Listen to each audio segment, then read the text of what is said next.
بما اننا في رمضان ورمضان بيحب الكنافه والكنافه ليها كذا طريقه، فيلا بينا ناخدها ونعملها على طريقتنا. بص يا معلم، اول حاجه نقوم جايبين الكنافه بتاعتنا وحاطينها في الفريزر عشان تجمد معانا شويه ونقدر نقطعها.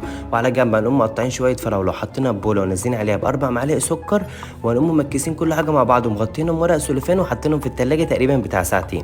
هنقوم جايبين الكنافه بتاعتنا واخدين على قدنا وحاطينها في الخلاط ونفرمها فرمه ناعمه. وفي اي طاسه عندنا هنقوم نازلين بمعلقتين سمنه والكنافه بتاعتنا مع معلقتين سكر لحد ما لونهم يتغير. وفي اي كسرونه عندنا هنقوم نازلين بالفراوله بتاعتنا ومشغلين النار لحد ما يقلب معانا زي المربى، ونسيبها في التلاجة عشان تبرد شويه. في اي بول عندنا نقوم جايبين 100 مللي كريمه خفق او كريم شانتيه ونازلين عليهم معلقتين سكر بودره مع رشه فانيليا، وجايبين المضرب بتاعنا ونفضل نضرب فيهم لحد ما يوصلوا معانا للقوام ده. وبس كده يا معلم، وجا الوقت ان احنا نحط كل حاجه فوق بعض ونرسمها. نقوم نازلين بطبقه كنافه عليها طبقه كريمه، بعدين طبقه كنافه، بعدين طبقه كريمه، وجايبين من معلقه من معلقتين من مربى الفراوله اللي احنا عملناها. وبس كده يا معلم احنا خلصنا.